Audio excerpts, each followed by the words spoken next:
Thank you, Pat. 6 minutes after 7 o'clock, 7:06. Good morning, and welcome to the show. Well, we are knee-deep in the election season, if you will. Yes, political season. And we have Merl Evans in studio with us this morning, running for St. Mary's County Commissioner. St. Mary's County Commissioner Merl Evans. Good morning, sir. Glad to have you here. Good morning, guys. Glad to be here this morning. Thank you. Let me ask you, we ask a lot of people the same thing. This is not your first go running for political office, but why political office? Why county commissioner? What drives you to run? Well, honestly, running for county commissioner this time is really just a continuation of what I've done over the last 8 years. You're right. I ran previously, was not successful, and so when you get involved in that, you have a choice. You either run away as a loser, or you stay engaged. I chose to stay engaged, and I did, and so I find myself here. I am running for the district office this time. I also noticed in your pamphlet here that you gave us that you're very engaged, and I got a question for you, and I think we're going to have a little bit of an argument, and I hope you don't mind, but that happens. That's my world.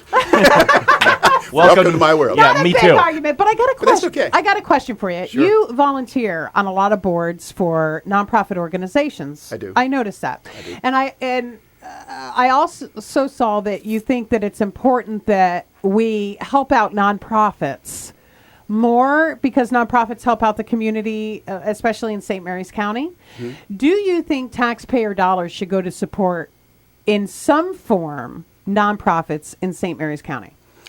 Well, I think that they currently do. They do. I mean, they do, and there's been some questions about that, whether they should. Well, I know. So I've spoken to folks that are the vital community connectors, for example, which represents a lot of those folks that get tax dollars. And I will share with you that being mindful of tax dollars, I think that there's in my business world, it's always about a return on investment. What are you getting back for that investment? And I think those nonprofits that get investment by tax dollars have to be accountable to that. And I think that Do you think the return on investment is worth the money put in from the county?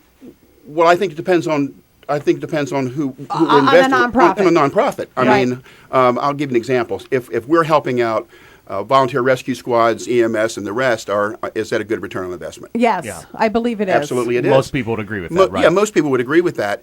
So I've said it before. I think it's an organization by organization approach. Right. But I will share with you, if it were not for the volunteer organizations in the county, in this county, and I've been to a lot of places, I've never seen this kind of volunteerism any place but here. We see it too because we've been all over too, but when we have a food drive for the Southern Maryland Food Bank or something like that, it's incredible, the giving and what people will give and help. And I've never seen an area like it either. I really haven't. And I think probably my propensity to do that is because growing up, it was what we were encouraged to do. Right. I think as a kid, we were encouraged to help the community. Boy Scouts, you did soil conservation stuff. I mean, all of that. And I'll be honest with you, if it weren't for the Boy Scouts and the leaders that I had opportunity to work with, I don't know that I would be the person I am today. I mean, and so giving back to me is just a natural progression. We're talking with Merl Evans. He's running for County Commissioner, St. Mary's County. Now, I'm also looking at your flyer here, and one of the things you point out in the flyer is funding for the sheriff's office. Do you feel the sheriff's office in St. Mary's County is underfunded? I mean, any office will say we need more money. Everybody's going to want more money, right? I mean, you have a finite amount of money, right? The commissioners allocate that money, right? And everybody comes to the table. I think though, most recently, people that are coming to the table are doing a better job with their budgeting. I think that they're even the school system. Well. We were talking about the sheriff's office. Yeah, let's talk about the sheriff's. So I spent a lot of time at the sheriff's office. I was on the original advisory board when they stood it up 10 years ago, and so I paid attention to the sheriff's budget. And there are lots of things. Public safety always in the eye of everybody. Yes. And I will tell you, everything goes along swimmingly until things don't go along swimmingly. Right. And then when that happens, you look at why. Were there enough guys and gals on the street? Are we doing all that we can? You know, that sort of thing. The thing that bothers me a bit about that is that we spend an enormous amount of money reaching out to guys and gals to have them be deputy sheriffs. Okay. So on average, from the time you get someone, find them, until the time you put them in a car, it's about $100,000. Okay. To train them. To get them, Wow. to get them ready to get so out there. about $100,000. So, and now they're out on the street and they're doing, and to be honest with you, when they're on the street, they're really not deputies quite yet. They're still being mentored and have Sure. ride-alongs and the rest. It's an enormous investment for the county, and I'm disheartened to see a lot of times those folks that we have spent all that money Yeah. to train and put on the streets be hired away. Oh. And they get hired away to other municipalities. They get Okay. hired away to Calvert, for example. Do you think that's a salary issue or I think I think when you look at parity from county to county, I think that's part of it. They chase the money. Okay. But, and honestly, they're doing what's in the best interest of their family. Sure, that and makes sense. that's what they should be doing. But it's hard to be to be Does St. part Mary, of that. hold on a I'm sorry. second, because I'm confused. Does St. Mary's County pay the $100,000 to get them trained from recruitment to, or does the state pay for that? Well, it's a collaboration. Okay. But well, maybe but- there should be a rule that they have to stay for 5 years Well, and then they can go on. It's sort of interesting. There are places, municipalities, and the rest that require that. They require people that are going to be. Oh. You're going to come to work for us, then you have a commitment for 2 years. We don't have that commitment here. Oh, maybe that's something that we should Maybe discuss. maybe that's something that the Look at that. the sheriff would Another discuss. problem Look solved. at that. You see that? Isn't that wonderful? every day we're in here solving problems? It's just the little things that we do in this life. Merle, So- how about a new jail? How about that? How do you feel about a new jail? Because it's been discussed and it doesn't look like it's happening, right? Okay. Detention center. Is that what we say? We don't say jail no, anymore? We I say detention centers, but Yeah. I say Sounds Hooskow. nicer. Well, Hooskow, detention center. See, jails are supposed to be long-term. Detention centers are Okay. shorter term. 72 hours. Right. Well, sometimes.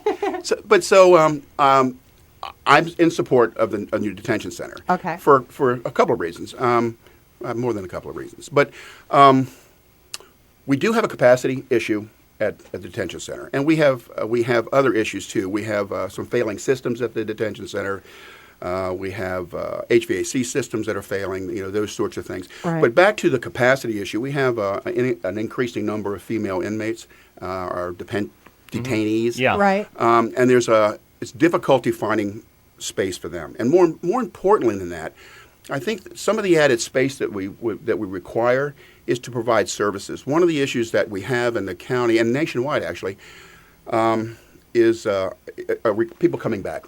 Recidivism issue right. is a real problem. Right. You can provide services in house to curb that. I mean, an inmate or a detainee is about $35,000 a year. $35,000 a year to Right. take care of them. Okay. Right. And so if you can find ways for them not to come back for whatever reason they're coming back, You're saving $35,000. that's the hope. Let's That's the talk hope. about this is another issue that you address in your pamphlet, and it is a big issue with me. And I'm not even going to begin to say that I have an answer. Well, it's infrastructure, and it is bringing businesses to the region because most of our economy is tied around the base, and that's great as long as the base is doing great. Like you said earlier, it's not a problem until it's a problem. Right. So how do we diversify this economy? How do we get businesses to come to Southern Maryland so people can have jobs and they can buy homes and so on and so forth? That's a really big question. It's a big question, but It is a it's big a big question. issue because all of our and eggs it are is. in that basket. Yeah, so part of my business history, I learned really early on that diversification is paramount. Right. And I was engaged in the 70s to come to work for a Montgomery Ward sales agency. Okay. My first foray. I went there, built a business, became the largest sales agency in the country by volume because of the United States Navy. Okay, good. Right outside good. the base. Right. We were extraordinarily successful. But I got a call one morning, oh, by the way, you don't have a business any longer. 8 years into the business, extremely successful, Montgomery Ward had dropped the sales agency program. Okay, all right. I went from an extraordinarily profitable business Yeah. to a business worth zero overnight. Wow. So Good morning. I understand the gut reaction to people in Yeah. sequestration. Right. I went through sequestrations most of my career, the ebb and flow of Sure. business to Business, the private business. right, private business to the base. So I understand, but moving forward, I swore to myself I would never work strictly for another big business primarily ever again, Okay. and I haven't. But what I did was I created a company that was very diverse. We always Diverse. That's a great. always you hear had it a lot. Always had overlap. We would create a business, and then I would look at and see holes in the market, things that might be done. I would go someplace and say, well, that might work here. Come here, implement them, and there was always overlap. So is that what your plan is for the commissioner? You're going to go out and recruit businesses well, to come here? I think that's a part of it. Something that's missing. Something that we're lacking in right, St. Mary's County. right. And I think a lot of it has to do with putting the infrastructure in place that will accommodate that. So What are we lacking in infrastructure? Do you think, Merle? For well, something well, like we have an issue with roadways. I mean, I was in a meeting yesterday with listening to SHA. There's some situations that need to be addressed. 4-235, Route 5 at Great Mills Road, Leonardtown. Everywhere you look, there's an issue. Right, and these are not small issues. These are bottlenecks, infrastructural Right. issues that need to be addressed. What does SHA say? I mean, is it possible that these are going to be taken care of? SHA says that everyone's in a queue. We're all in line. They're all in line, and they're all in line somewhere. And so legislators, our local representatives, sort of have priorities, and the priority most recently, I think, for some, is the corridor for Route 5 and Great Mills Road, which is an enormous problem. If you've not been there, Yeah. you should go down Sure, and of course experience it that is. just Yes. once. So that's sort of their priority. But for the county has responsibilities too. So and one of those most recently has been FDR Boulevard. We've had developers develop those things where the economics made sense, but there's these little spits of land or roadway that's missing, and so you can see where you need to be. Right. And so the county's ultimately made a commitment to do that. And I think that along the way, what you're going to find is that there's going to be opportunities that will open up along that corridor. As a planning commissioner, most recently, we're doing this master plan redo of Lexington Park. Right. And to our credit, I'll give we are ahead. we are moving we are moving almost parcel by parcel, heading north from the base, looking for opportunities where there might be rezoning opportunities to create industrial properties. Okay. And those industrialized properties would support things such as assembly operations. Ooh, I like the sound of that. Light manufacturing, Yeah. those kinds of things. The other side of it is it's a wonderful thing that we educate folks, College of Southern Maryland, University of Maryland. We have a lot of really highly educated people, and I get that. Yeah, well, it's interesting because you've circled around to a reoccurring point, and it's something that you see a lot in this area, and I think it's an issue. I think it's a big issue, and I think it needs to be addressed. You mentioned it with the police officers. We train them, they go somewhere else. Right. We educate them, they go somewhere else. Right. We need to keep these people here. Right. So when I graduated from Great Mills High School in 1969, the Forest Center, they had opened the Forest Center, and the people that went to the Forest Center went there because they were not able to follow an academic course. Right. Okay. Craziness, but it was what it was. To Forest Center today is not like that, and it is enormously popular, almost difficult to get into the Forest Center now. They have programs that are extraordinarily helpful, would be helpful in our community. So if we're going to highly educate folks here, why would we not provide or help to provide jobs here? It makes sense. So and from the Forest Center, and we're not talking about just jobs for IT. We're talking about service industry jobs. Oh gosh. Absolutely. Yes. Assembly jobs, because if we're going to be a viable, moving, growing community without those service industry jobs, Right. who's going to do them? Are you going to bring people from someplace else, they work and go home? That makes no sense. No. We got a couple minutes here. Sure. What, if we haven't touched on it already, would you like people to know about Merl Evans? I have to say that, again, my candidacy is really just a continuation of what I've done over the last probably 25 or 30 years. I have an interest in my community. I have an interest in the county. I have an interest in helping our community become continue to be viable. I want to be able to employ folks here. Yeah, I like that. I have, my tenure as in the retail business, I never missed a single payroll ever. Not ever. Doesn't say that I didn't miss getting paid. Yeah. But Right. I never ever not paid my employees. And so, I understand how people are with sequester. Yeah. I'm fortunate it never happened to me. Oh. So I would encourage people to take a look at the body of work that I've done. I'm approachable. I'm available. Lord knows. I mean, I get a call every day from somebody. Right. So I believe that my experience is extremely important, and I believe that if I didn't believe I was the best to run for this seat, I wouldn't run. All right. Excellent. I would find other things. His name is Merl Evans. He is running for a seat on the county commissioner's table. If you like what you hear, remember his name when you go in there and pull the curtain and hit the button and do all that kind of stuff. Thank you, Merle. Thank you, Appreciate Merle, it. for coming in today. Thanks so much. I appreciate it. Let me say, I will say this. I appreciate that you folks and SOMAR have given candidates this opportunity. Well, it's been good. I think it's been good for everybody. has been. I hope so. For everybody? Well, maybe not for everybody. But that said, I think it's given people an opportunity to, hear these candidates more than, the 30-second ad or the billboard or whatever. Right.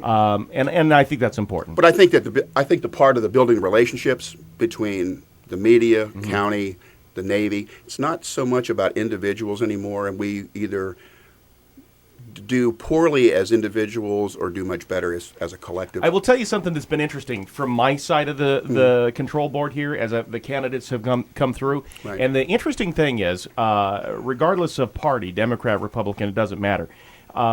Because that's where political conversations seem to devolve, if you will, Right, and right. bickering and so on. But there are some common talking points. Absolutely. And you see that maybe at a county level or a local level, that regardless of political party, the same issues are important. The infrastructure, the diversity, the tax codes, The jobs. the jobs. These are issues that regardless of where you might sit, red or blue, there are common problems. Right. And that's, I think, is a step in the right direction. So thank you, Merle, Yep. for coming in today. We appreciate it. Thanks so much for having me. I appreciate it. Thank Thanks a lot. you. 7:23, let me check the roads.